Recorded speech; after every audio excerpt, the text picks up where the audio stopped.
Hello, welcome to Central Florida Salute YouTube. Once again, I'm at Eagles 4273. I appreciate them having us in here. And I have a gentleman that I met at the radio station, 1410 The Q radio station. He is a retired Major Lawrence Harris III. And welcome back, brother. Thank you, thank you. I enjoyed that radio show with you and getting to know you and what you're doing for people with PTSD, and we're going to get into that. But tell us a little bit about yourself. You're a native Floridian, are you? Yes, I am. My father was in the Air Force. I grew up on military bases, Warner Robins Air Force Base in Georgia and MacDill Air Force Base in Tampa, Florida. I went off to college, became an Air Force officer, and went and got to see the world. Oh, it's always funny. I traveled everywhere, and you just happy to see. I like the adventure of going and traveling, and growing up on military bases, you got to meet a lot of different multicultural groups. So I was laughing the other day. My friend said, he grew up in an African American neighborhood. I said, well, no, I grew up in a truly multicultural. My neighbors to the left were Asian. The neighbors below were Hispanic, and on the right day, you can go get you a tamale one place, and you can go get you some fried rice in another. You know, you mentioned that in 1947 is when they integrated everybody, and a lot of people, like you say, they grow up, whether you're African American in an African American neighborhood or you're Hispanic and you're in a Hispanic neighborhood, and then all of a sudden when you go into service, we're all in this together. Yes. You know, and you're in the barracks with all kinds of people and different faiths, skin color, whatever, but you got to become a team. Right. No matter what race you are, we have to become a team. My boss, his name is also Bob, and Bob, he's a good-looking guy, right? He's a. Oh, come on, just say yes. Yes. I don't know if I'm gonna say good-looking, because then I'll hear it from him. Oh, so yeah, Lawrence said I was good-looking. So that's how he'll start out the next meeting. Okay. So now Bob, he drove subs, literally ballistic submarines, and one of the things that he always tells me is that we have more in common than we have different. That's correct. And he says that every day he and I sit around his office and we strategize on what's next for our job. But for me, I spent 20 years in the Air Force as a personnel officer. The last 15, I would just be an officer. Would go to Afghanistan, and the Air Force they dropped me off with like my bad cousin. I went to go hang out with the Army, and I get there and the Army guy says, "Hey, you're an Army officer." I'm like, I've been in the Air Force for 15 years, and you want me to be an Army officer? Yes, sir. I'll do whatever you all ask me to do. Mine is not the reason why. Nah. Mine is but to do or die. That's remember? That's it. And so I started. I inherited a convoy unit. We basically traveled throughout Kabul, taking training personnel out to the different sites. And the hard part was when I got to Afghanistan, I was just there to do PowerPoint. I'm Air Force. I was just going to be an admin guy, do whatever you need me to do. And the Army colonel that I worked for, he got fired. And I'm like, okay, so who's going to be in charge? Is it going to send us a new Army guy? And so they said, well, hey, you're a major. Yeah. And so now I'm an Air Force guy over an Army unit, and so in my interview or my job, being told that I'm going to have this job, I'm like, hey, this will be run like an Air Force unit. Are you all okay with that? If not, you all can go ahead and take me out of. You can take me out of leadership now, because they had already given me the training budget for. So I got a $3 billion budget that I'm running. So I'm like, I got lots of work, you know, and so what ended up happening is they were okay. They didn't like my Air Force techniques, but they were okay with it. And so what I did was Told my guys I could take care of everything in the office. There's no need for you all to be here. Go sit in the hooch.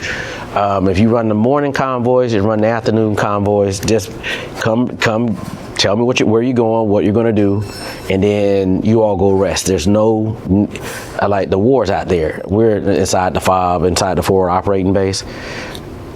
Go relax. And I'm Air Force, and so they were like, well, why would you do that? I'm like, fighter pilots don't do anything before they fly. They go sit in the hooch until just before they start doing the planning for the flight. Right. And then you go.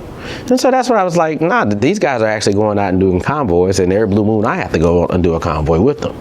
And no, this is it's a hair raiser. You're driving around. The funny part is there's one stretch of road in Kabul. It was at that point the most dangerous road in the world. So you're going for a ride. Yes, you are. And so the whole point is what happened for me was that was my first trip to Afghanistan. A little bit I always tell everybody we got attacked on the January 17th at 9:45 in the morning. And that was my first trip. And so I would come home, have surgery, and then they sent me back to Afghanistan.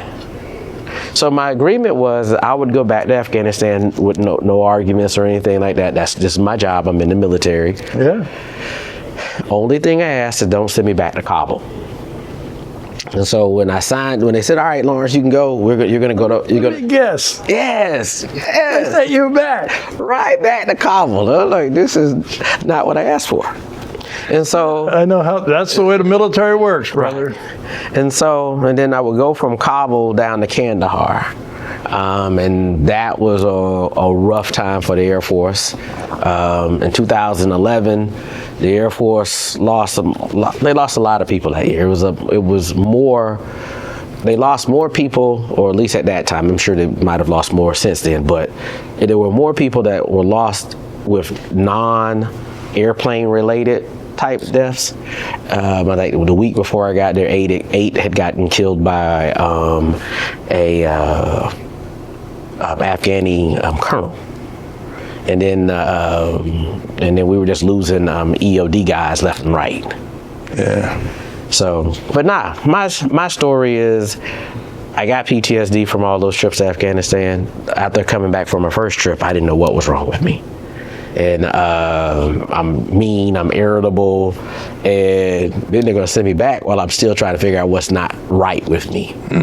And so you're dealing with PTSD. Once you kind of diagnose with PTSD, they tell you what you can and cannot do, what you should, what do you learn your triggers and things like that. Yeah, so, yeah. And so for me, that was it. It was just trying to search. My goal most days is I go to bed, wake up, and I said, all right, PTSD can't win today. And most of the time I'm in search of things that will help me with my PTSD. And if I can help somebody else, I'll help them too. That's a bonus, yeah. Right. And so that's it. Lawrence, we did a couple shows, and I know several veterans with PTSD, and they've talked to me on our show, but they don't normally do that. Mm-hmm. And we did have a lady come on who was a counselor, and the reason I asked her to come on is because if somebody watches the show, you got PTSD. The veteran knows he's got PTSD. But the wife, girlfriend, or husband, whatever, they can't relate. No. Because unless they've walked in your shoes, they can't understand what's going on in your head. Right. So this lady talked about it and to try to help people understand that veteran and get the ball rolling. And on the radio show, when I met you, I was very impressed, still am impressed, what you're doing with these books and some of the other things you're doing. And I asked you to come on our show because I want this to get out to the world. Yes. I want all our brothers and sisters in arms and their families to know about stuff like this. Yes. So I'm going to sit here and be quiet, and you're going to tell us all about them books. Okay. The hard part about having PTSD is what you just said. Most of the time when you're in a relationship with someone, they don't understand it. They just don't understand why you need to be by yourself and things like that. I have destroyed my personal life. I'm in the middle of another divorce, and I like, man, am I just cuckoo for Cocoa Puffs? And you can't find, because people don't understand. They try to understand, but then they'll try to rationalize something that they can't rationalize. They try to tell you something. Right. I was told, well, why don't you just pray? And I'm like, it was a bad day for me. And I'm like, I prayed. I'm like, I got this. I'm like, God gave this to me. He knew I had this. So what I did was I started making coloring books. And these particular books now come after a lot of research. Okay, my counselors had always said, Lawrence, you need to journal. I'm like, okay, I'll journal. So journaling normally comes with, you sit down and you journal, write out how you feel. So after 3 or 4 pages, the world sucks. Sorry about that, but that's what we had. Yeah, that's part of the thing. I was working on the coloring books, and so I would journal for my counselor, and I said, let me go get my coloring books because I want to help people. So what I did one day, and it is quite by accident, I journaled, then I colored. And I colored for about 2 or 3 hours, and I'm like, ooh, I feel good. I mean, the day started out sucky, and then all of a sudden, I colored and I felt good, and I'm like, so what if you write this down? Because I could see all the crap thingies that I was talking about when I first started journaling. Then I colored, and then I could go back to the journal and like, ooh, I feel better. And then I colored. And so that's what my coloring books are. You basically, and make sure I'm on that camera, you journal, day sucks, you color. And then when you color, after you finish coloring, you journal again. Now here's the question, this is what I tell everybody, and I was listening to a military guy one day, he's like, well, what do? I'm not a good colorer. All right. You don't have to be a good colorer. That's right, it doesn't matter. It doesn't matter. You don't have to be in the lines. You don't have to do the nice little outline. What I now suggest for most people is go get the 12 Crayola pack, and I don't know if I can say Crayola, is that right? Okay, go get a 12 pack of colored pencils, okay? And you start with red, blue, yellow, okay? Then you go purple, green, and start over. Keep it simple. Don't try to be Picasso or anybody like that. You just want the act of coloring. And so what I say when I tell people to journal, talk about how you feel. And I mean, be open and honest. Fill out the pages. But you only can do that for 5 minutes. Then after that, for 45 minutes to an hour or however long you would like, color. Okay? It does not have to be perfect. You don't even have to finish the coloring page. But after you get to a stopping point, write how you feel. So I was talking to my cousin, and my cousin has a PhD in psychology. She said, "Do you know what you just stumbled on?" Nah, I didn't know I stumbled on anything. Just trying to help me and my brothers and sisters that happen to have PTSD. I said, this does calm me. Okay, and I don't, like I try to tell everybody, I can't help everybody, and I don't try to help everybody. This helps me. This may not work for you, okay? But I made these books with the intent to help. And if you see the books, I have one for the Army in the Army colors. I have one in the Marine colors. And then, of course, have the wonderful Navy, because I work for the Navy right now, and in their colors.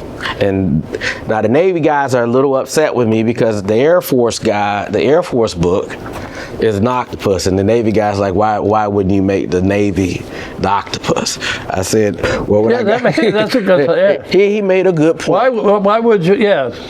When I made the decision to make the colors, I was just happy that it worked. I didn't. This is my favorite book. Okay. Other ones that I've made, the aquarium, I did the most work on this one. So like for me, the Air Force is near and dear to my heart. I grew up on Air Force bases, and you were a major. And I was a major in the Air Force. Yeah. And so I told him, I said, it was literally because I loved this book the most. And I'm like, but he's right. But I said, too late now. We're already going to publish. You know, we had this conversation on the radio station because, like I said, I have been doing, well, it's 15 years. Yes, sir. And I've met a lot of people and with all kinds of PTSD. This is what I told you is great. But other people, it's writing poetry, or it's music, or it's photography, or playing an instrument. I have several friends of mine. One good friend of mine's been on our show with PTSD. He started singing, and he's written some great songs, and he's very talented. This is another step to helping people, and I think it's great what you're doing. Now, we talked about it, but how do they, if somebody's watching my dad or my brother or me, I got PTSD, how do I get a book? You get a book on Amazon. It's called Veterans Mindfulness. If you just put in Veterans Mindfulness and it's journaling and coloring books, they'll come up. All four of them will. And what I tell you is just go out, grab a book. If you want to grab your service, you can. If not, you can grab whichever one you like. For the most part, all of the books are just the same thing. It's just a journal, color, journal. And there is keep it simple. It may not work for you, but more than likely, journaling is a tool to help keep people's anxiety down. Basically, PTSD is just anxiety. So journaling can keep your anxiety down. Coloring can keep your anxiety down. And when you're looking at what you're doing far as getting these, go out, Amazon will have it to you in 3 days. And I tell everybody, if you're going to order it, go ahead and at that particular point, go ahead and order your coloring pencils. You can use markers and you can use crayons. I prefer coloring pencils because, you can all you need is a pencil sharpener in it. You got your sharp edge, and for me, that's what I say. Just go out to Amazon. If you're a spouse or a girlfriend, you can go out to Amazon and get someone the book. Let me, as I told you before, I like the concept. I think it's great.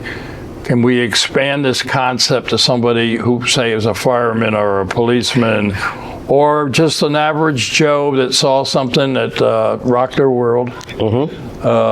They can use this, or is you going to come out with something down the road, that's based more like for police and fire and all that? What I may do is the veteran. I've been doing coloring books now for 5 years of just trying to tinkering with it and things of that nature. This book is for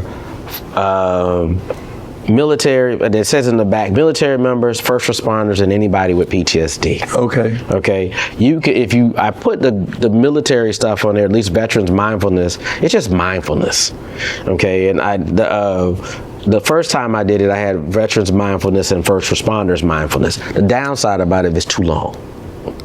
So I could probably come out with a first responders mindfulness, but at the end of the day, with most people, and when I talk about this, each book is for somebody with PTSD, no matter what Right. And it's I just put 4 out here for that. I knew my brothers and sisters in arms, but also my best friend is a police officer in Miami, and you know, they deal with PTSD on a regular basis. Yeah.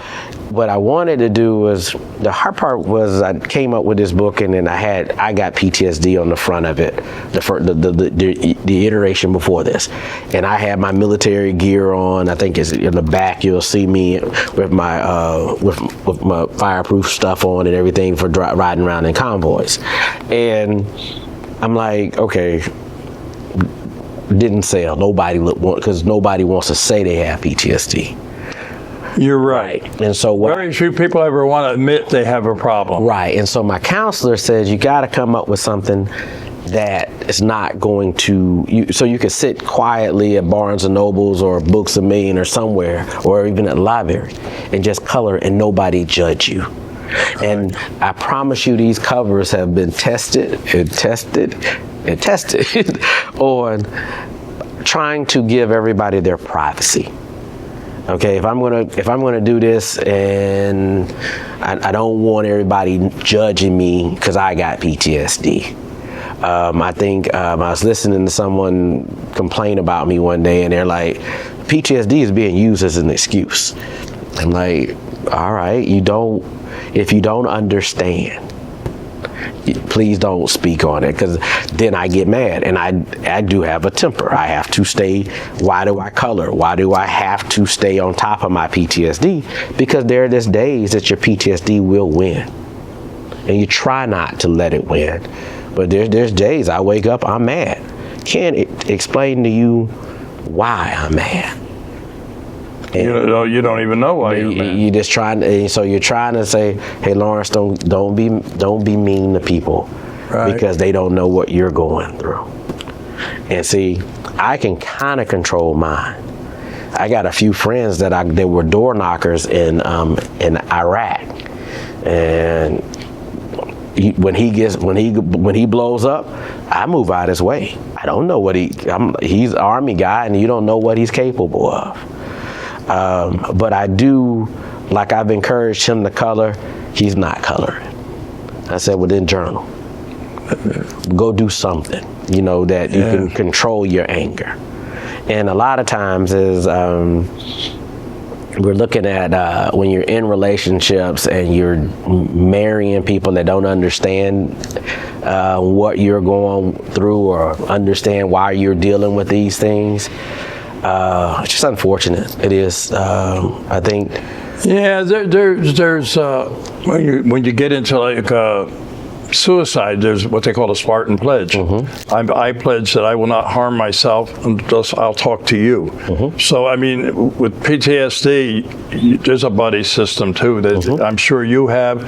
When you call up a friend and say, hey, you know, I'm really having a little issue today, and they can calm you down a little bit. Right.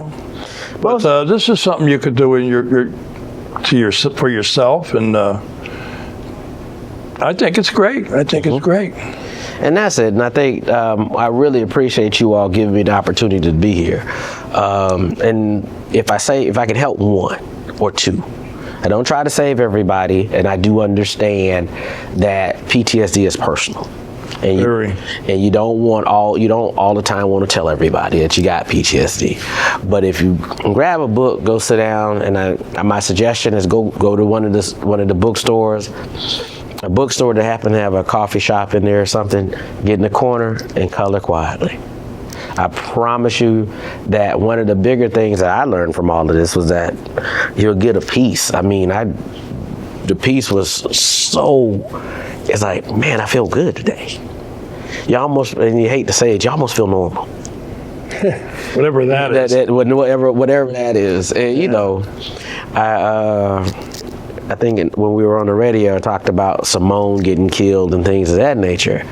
And, you know, you don't know, because like I was trying to explain to my wife, you don't know what you're going to see when you go to bed at night, and nightmares are real. Yeah. And so I said, but what I did do is I calmed down that I didn't have to pop a pill. And I'm like, all right, that's cool. You know, it works sometimes, some days it doesn't work. But for the most part, as a PTSD sufferer, I'm like, anything to keep you from blowing up, and that's the goal. Every day, all day. Yep. So, but other than that, for those that ask, I go to counseling. I go to counseling once a week, every week. Well, that's good. Right. So, I mean, the important thing is you realize you have a situation, so you're dealing with it. Some people, they have a situation, but they don't want to accept it. Just sitting down, writing down what pisses me off today, and then coloring a book, and well, if it calms me down, that's cool. I mean, if it comes a painting of something or playing a guitar or whatever, it's. And I give you a lot of credit, man. You really do. But I got to ask you a question. Go ahead. I know you were a major. Yes, sir. In the United States Air Force. I was only a little E4. Yes, sir. And then you said you were working for the Navy? Yes. What are you doing? I retired. I was the operations officer at the MEPS in Jacksonville. So I retired in Navy town. So I spent a year working for one of the pseudo companies for Florida Blue. And I'm not built for corporate America. I need to be around airplanes, gates, people like that. In the Navy, I applied for a job, the Navy called me. And I promise you, I took a job one day that when the lady says, it's a temporary job, I'll take it. She says, you don't know what you're gonna do, I'll take it. Is there an airplane, a gate? Is there something there? And so I went to work for the Navy doing training, and because I'm an HR type by trade, and moved from HR at the Navy Supply over to Navy Facilities Command, and now I run the supply department or the supply region for the Navy's Facility Command Southeast. You know what I love about this? Here I'm sitting with an Air Force guy who's telling Army and Navy what to do. You go, brother. I'm only joking, folks. It is, but we have a great team. The vast majority of my people are now Navy. I always tell them it's going to come from the Air Force side. But then, like my boss, he's a submariner. Okay, and that guy's brilliant. Okay, so he retired as an E7, but he used to drive the ballistic missile submarine all over the world. Now he'll tell you up front, if I tell you where I've been, I'm about to kill you. And then he's like, no, seriously, I'm about to kill you. And so no, but he's amazing. The team is amazing. I've learned 10 years with the Navy, I've got a better appreciation for them. But every blue moon, when we're reminded that, I was in the Air Force, y'all were in the Navy, and there was a test. Well, yeah, but we're all in one. And then that's what we have to tell them. We're all in one. We're all veterans of the United States, and all the branches, they have to work together. It's the only way we survive. And that's what it is. I said the Navy is a tad bit different than all, because most of the time when I deployed was with the Army. We're all different. We have our differences. We have our different traditions. Yeah. But other than that, it's. I smiled and I said, I'm just happy to be working for the government. I'm happy. For me, I'm that person that needs to have something bigger than me. Yeah. And working for the Navy. I give you, like I said, I give you a lot of credit, my friend. And I'm glad that I could say that you are now my friend. Thank you, sir. And I think what you're doing is fantastic, but I think we're going to wind up because we're running out of time. Yes, sir. Once again, hold up a book or two and tell people if they want to get a book, where do we get it? If you want to get a book, it's on Amazon.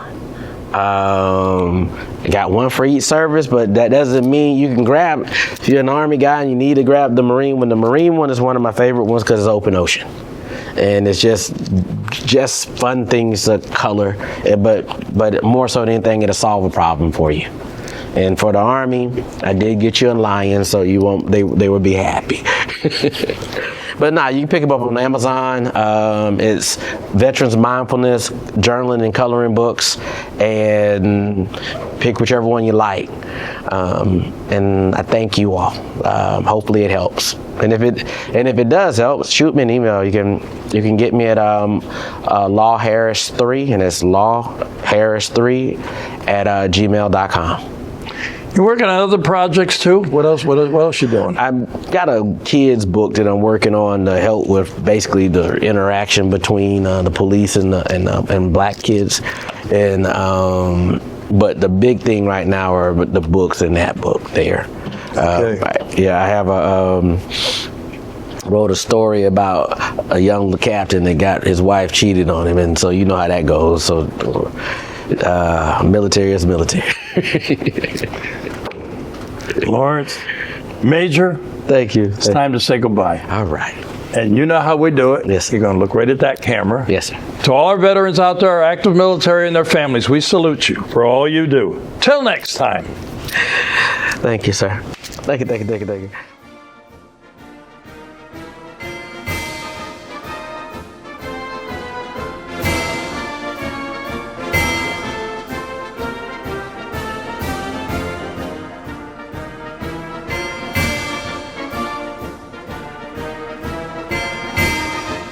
Today I'm at AMVETS Post 2006, a major sponsor of Central Florida Salute. And I want to introduce to you the commander here, Ronnie Mack. Ronnie, tell us a little bit about AMVETS 2006. Where are you located? And we are at 500 North Canal Street, Leesburg, Florida. It's right off of 441, between 441 and Main Street on Canal. Can't miss us. And we're a veterans organization, along with, we have an auxiliary, and we have sons of veterans that are related some form or another to a veteran. And we do a lot for a lot of charitable donations and stuff to charities in the area and in the county. And we're a major sponsor to Central Florida Salute. We're proud of it. We're glad to be. You guys do a heck of a job, and we'll sponsor you as long as I'm here, we're going to sponsor you. So. well, I'll tell you what, we do, Sue and I really appreciate it. We're a two-person operation. Yep. And what we try to do with education and supporting our veterans community, and you supporting us is major thing. It's major. We're glad to do it, Bob. We're glad to do it. And you have sons here, you have auxiliary here. You've got a website too if somebody wants to join. Yep, it's don't punch into www. It's amvets-2006.org, and it'll take you right to our website, Facebook page, and all that's there, and you'll be able to find that. The webmaster, he tries to get the calendar on there every month, anything pertinent. There's a lot of other links on there for veterans to find out where to get help for certain claims and stuff like that. Our webmaster's really into that stuff. That's the guy you ought to be interviewing right there. So, well, you know what, he's got Ronnie? a lot of stuff. You have a lot of clout. You tell him to talk to me, and we'll get him on the show. Okay? I can do that. All right. But I just want to, on behalf of Sue and myself, we want to thank AMVETS 2006 because you guys are the major players behind us, and we appreciate it. But we just wish we could do more. We really do. Thank you. Thank you. You guys are awesome.